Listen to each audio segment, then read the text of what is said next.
Ever wondered who invented the air fryer and why it became such a global kitchen sensation?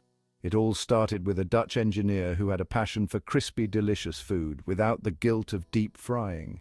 This is the untold story of how one man's wooden prototype evolved into the air fryer we all know and love today. Meet Fred van der Weij. In 2006, Fred wanted to solve a problem. How could he enjoy crispy, tasty food without using a ton of oil? His solution was simple, yet revolutionary, a technology he called rapid air technology.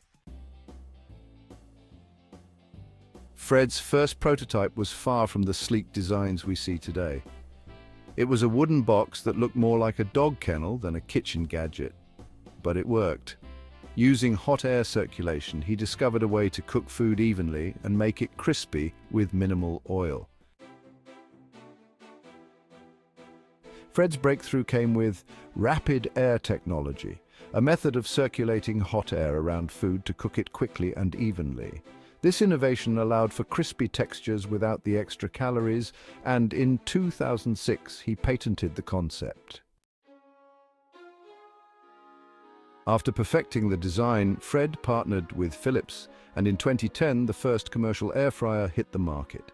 It quickly became a household staple, and today millions use it to cook healthier meals without compromising on taste.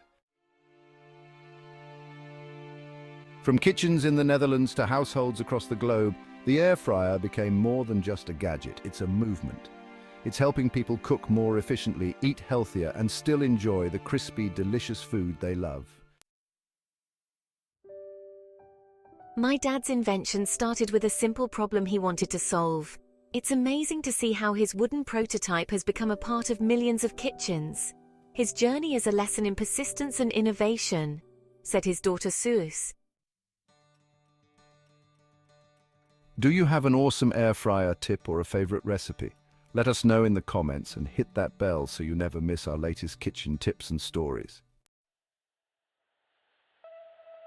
Remember, great inventions often start with simple ideas and a lot of determination. Fred died from cancer in 2022, but the popularity of his invention is still growing. Thanks for watching, and see you in the next video.